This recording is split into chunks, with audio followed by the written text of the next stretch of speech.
Yo me puse delante de una cámara que tenía, yo siempre cuento que tenía un móvil chino de 120 euros, que era mi móvil, le di al play, me puse a grabar, subí el vídeo y a tomar por saco. Ese es el primer hito, de hecho. Ese es el primer hito importante, ¿no? Y ahí vencí un montón de miedo y de preocupaciones. Miedo a qué van a pensar mis compañeros de servicio de mí, miedo a qué van a pensar mis compañeros de sociedad de mí, miedo a qué van a pensar los pacientes que vengan a mi consulta y digan, uy, si este es el tarado de YouTube, este es el que vi el vídeo, ¿no? Entonces ese fue como un primer hito importante. Y luego hay un segundo hito, más frívolo a lo mejor, no lo sé, que es el momento en el que gano el primer céntimo gracias a YouTube. Porque me doy cuenta de una cosa muy interesante, y es que me están pagando no por ser médico, me están pagando por contar o por comunicar o por explicar contenido relacionado con la medicina. Y además no está directamente ligado al número de horas que he hecho grabando esos vídeos o que he hecho pasando esa consulta, ¿no? Entonces, yo sabía que eso la gente lo contaba, pero yo no sabía que eso era real. Y de pronto veo que hay una ganancia de 1 céntimo y digo, ¿pero por qué alguien me va a pagar por esto? Y eso, como médico clásico que ha pasado una formación tradicional y que ha ejercido de una forma tradicional, un choque mental muy fuerte. Ahora lo entiendo, en aquel momento esto era para mí una bomba, claro, tremenda. Claro. Pero porque nos han hecho ver, ¿no? O digamos culturalmente o a través de la formación que recibe el médico, ¿no? Pues que hay ese camino, ¿no? Estipulado, y que todo lo que hay a partir de ahí pues no va con el médico, ¿no? Va con otro tipo de profesional. Pero es que lo vemos, yo lo estoy viendo últimamente en todos los aspectos. O sea, lo veo en el tema de las habilidades blandas, que para mí están mal dichas, porque lejos de ser blandas son bastante importantes, ¿no? La comunicación, el liderazgo, la gestión emocional, que hemos hablado antes, ¿no? Lo veo con eso, que todo el rato nos han ido formando en cuanto a la pura medicina, hacer un buen diagnóstico, al tratamiento, a los fármacos, a todo esto, pero nadie nos ha hablado o formado en estas habilidades, ¿no? E incluso también en que puedes ayudar al paciente o a otros profesionales sanitarios no sentándote en una consulta o en un hospital, sino que haciendo un vídeo en YouTube o múltiples otros canales que hoy con las redes sociales y con la inteligencia artificial estamos viéndolo, ¿no?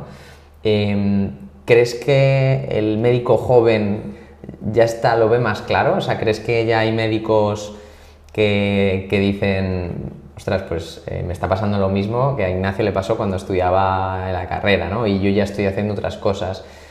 O al médico que ya está haciendo la residencia o que ya es un médico adjunto y empieza a abrirse otros canales. ¿Crees que el médico joven está ya más abierto y está haciendo otras cosas versus el médico mayor? Totalmente. O sea, yo creo que cuando yo estudiaba la carrera era impensable, si estudiaba medicina, hacer algo que no fuera ejercer.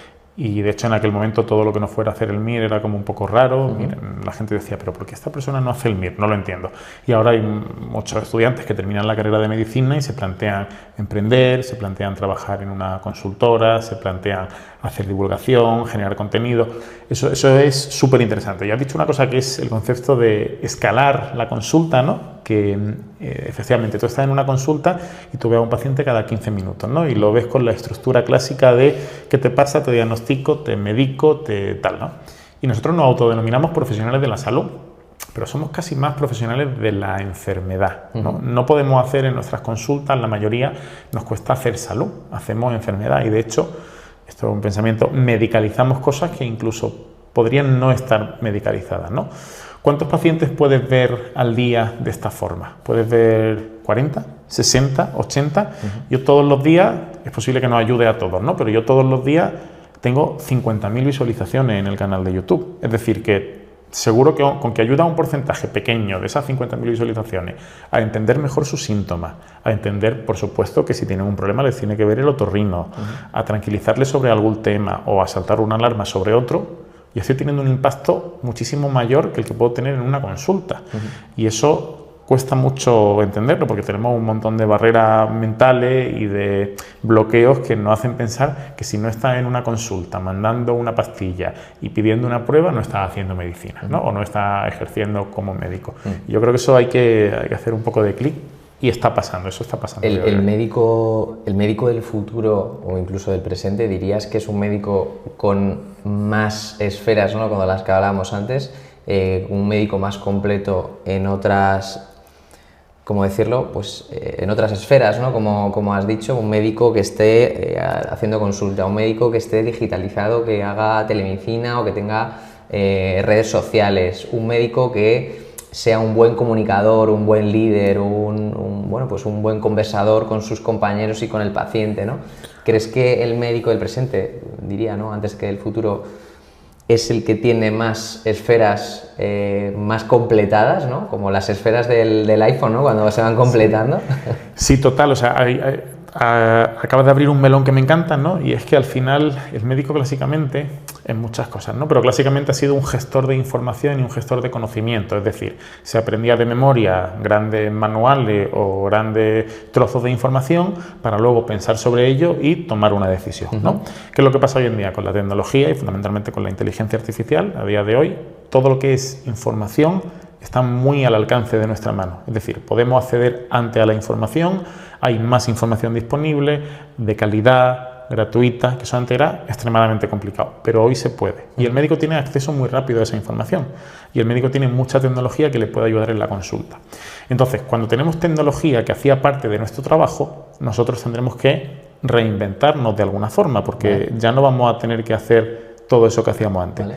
¿Y cómo nos vamos a reinventar? Pues si la gestión de la información ya está y tú seguir un protocolo es tan fácil como consultarlo rápidamente, a lo mejor tienes que centrarte en contarle al paciente las cosas de una forma más cercana, ¿no?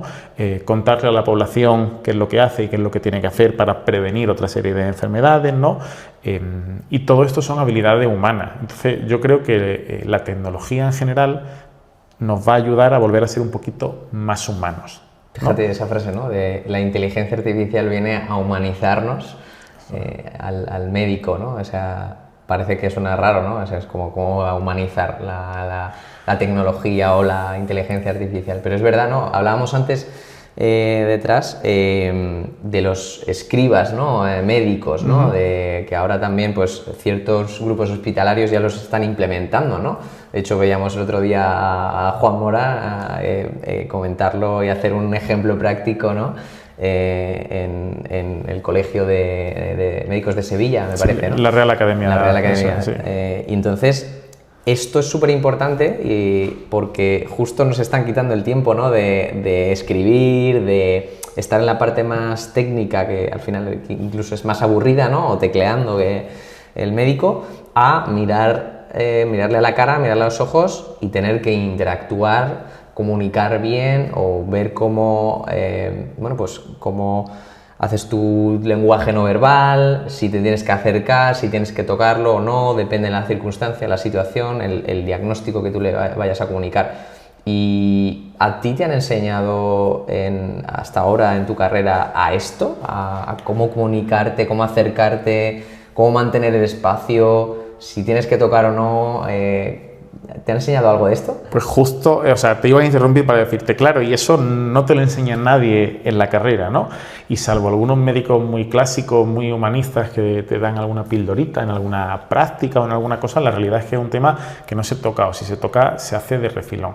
Y ahora está un poco de moda, de forma muy tímida e incompleta, en algunos centros hospitalarios, en algunos grupos hospitalarios, dar pequeñas formaciones sobre esto, pero al final se queda muy en la superficie, ¿no? Como que no se araña, no se entiende, no se liga bien, ¿no? Entonces yo creo que hace falta un montón de formación ahí para volver a acercarnos humanamente al paciente, porque además el médico tenemos un poco ese perfil muchas veces, ¿no? Bueno, según quien me diga, como hay algunos por ahí un poco Asperger, ¿no? Incluso que nos cuesta relacionarnos, nos cuesta, después de tantos años estudiando, sí, también se te potencia esa... Y que médicos, pues igual que otras profesiones, hay de todo tipo, hay gente que tiene más habilidades sociales, hay gente que menos... Pero tenemos un perfil de habilidades sociales, la mayoría yo creo que estamos un poco justos.